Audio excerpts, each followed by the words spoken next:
আসসালামু আলাইকুম।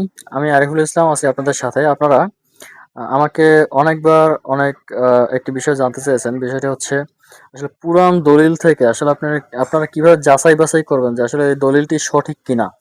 ঠিক আছে? তো এই বিষয়গুলো যদি আপনারা যাচাই-বাছাই করতে চান, তো আমার যারা অডিয়েন্স আছে, আমার যারা নিকটাত্মীয় যারা আছে তাদেরকেও আমি সেইম আসলে আম পদ্ধতিটা আসলে অবলম্বন করতে বলেছি। বিষয়টা হচ্ছে আ আপনি এট ফার্স্ট দলিলটি যাচাই-বাছাই করবেন এবং সর্বপ্রথম আপনি যে বিষয়টি যাচাই-বাছাই করবেন যে আপনার দলিলের তারিখ, কত তারিখ দলিলটা হইছে এবং হচ্ছে দলিল নাম্বার। ঠিক আছে? এই ২ টা বিষয় আপনারা একটু খেয়াল রাখবেন।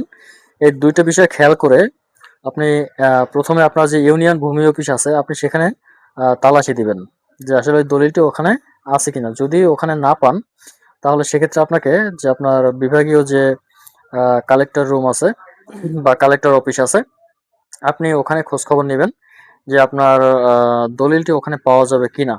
তাহলে আপনি একটা বিষয় নিশ্চিত থাকতে পারেন যে যদি আপনি ইউনিয়ন ভূমি অফিসে যদি আপনি দলিলটা না পান এবং আপনার দলিলটি যদি সঠিক হয়ে থাকে, তাহলে অবশ্যই আপনি সেটা আপনার বিভাগীয় যে কালেক্টর অফিস আছে, ভূমি সংক্রান্ত যে অফিস আছে সেখানে আপনি অবশ্যই পাবেন ১০০%। কারণ একটি দলিল রেজিস্ট্রি হওয়ার পরে আপনার হচ্ছে ৬ মাস বা ১ বছর আপনার ইউনিয়ন ভূমি অফিসে থাকে।